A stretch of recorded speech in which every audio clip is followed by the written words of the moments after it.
Welcome back. We're here to talk about Saturday's Premier League match between Leicester and Tottenham Hotspur. Pascal, has been a superb start to the season for Leicester. Yeah, joint top of the table, only City above them on goal difference, and yeah, two really impressive wins on the opening day. Welcoming Sunderland, and that was already not necessarily a big game, but at that time of the season, you can sort of show that who's stronger team down there at the bottom. Very convincing 4-2 win, and then they go to West Ham, who beat Arsenal 2-0 at the Emirates on the opening day. Go to the Upton Park and win 2-1 there. Really, really impressive. Mahrez on the score sheet again. He's the Premier League's top scorer with 3 goals, and Okazaki getting his first goal as well. He's looked really good in the first 2 games with his energy, and yeah, certainly Ranieri. He's had a fantastic. It's a brilliant start for him, and he's got a fully fit squad to choose from at the moment. He can pick the players he wants, and when you've got players like Albrighton, who's been sort of down to the Championship in the last couple of years, never really did that much at Villa.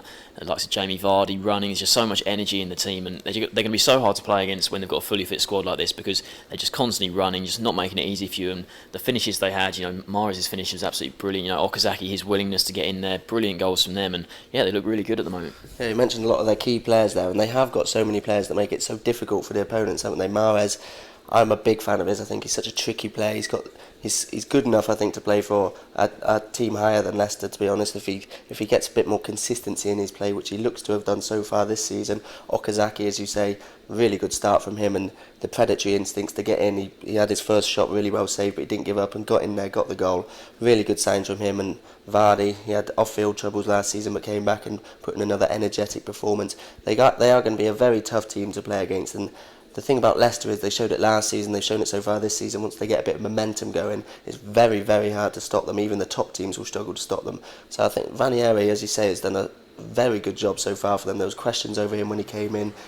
He didn't do very well at Greece. They lost the Faroe Islands at home, I think, during his time in charge. But with Chelsea, way back when he was with them, he did a decent job. He finished second before getting sacked. Only finished second to the Invincibles in his last season.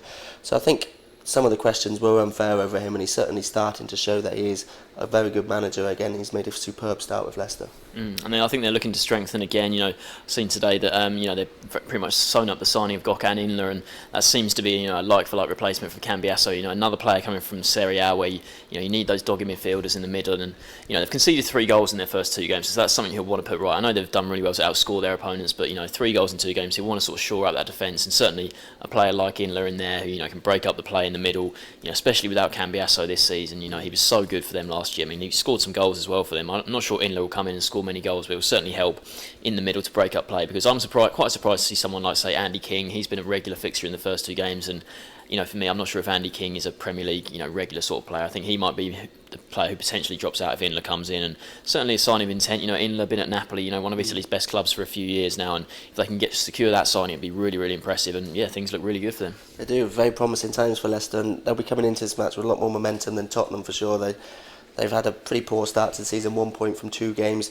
You can look at bad luck for the opening game of the season against United. They played well in parts, and then only that unfortunate Kyle Walker own goal lost them the match. But against Stoke, 2-0 up with 15 minutes left, those are matches you have to be winning. If they want to get in that top 4, which is it's got to be their target really every season now, they need to win those matches. To have thrown a 2-goal lead away against Stoke, really, really disappointing for the Mauricio Pochettino.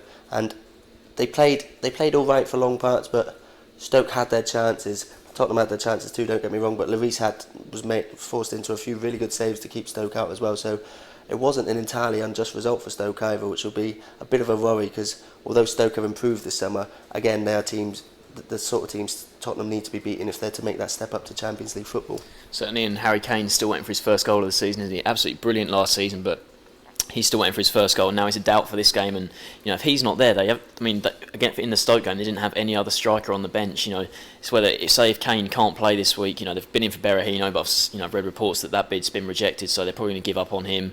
I think maybe going for Charlie Austin would be a decent shout as a sort of second striker to Harry Kane, and interested in Yannick Bolasie as well potentially, but they've got quite a lot of players like Bolasie, wide men, and if Kane doesn't play here, it's whether they go with Lamela up front, if they try and stick Chadley up there, but if Kane can't play in this game, that's a huge blow for them, because he's the only striker they've got at the moment. Adebayor's still at the club, but if he's not getting on the bench, he's clearly not favoured by the manager, and he's been linked with a move away all summer long. So if he's not there, you really worry, if Kane's not there, who they're going to play up front, and if they don't, you can't really see them scoring.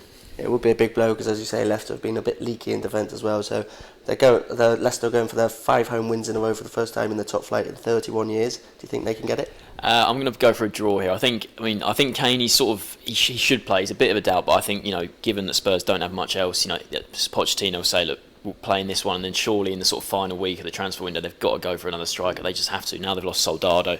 Adebayor's on his way out, so I think Kane will play. And to be fair, I think he'll get off the mark in this game. I'm going to go for a 2-2 draw. Yeah, I think I'm going to agree with that one. It's a tough one to call. Leicester have been so good. Tottenham haven't been as good, but generally last season they were better away from home, weren't they? They had some disappointing results at home, so they'll fancy their chance of getting past Leicester. And as you say, if Kane is fit, that'll be a big boost for them. So I'm going to go for a 2-2 as well. So both going for draws in this one. Thanks for joining us.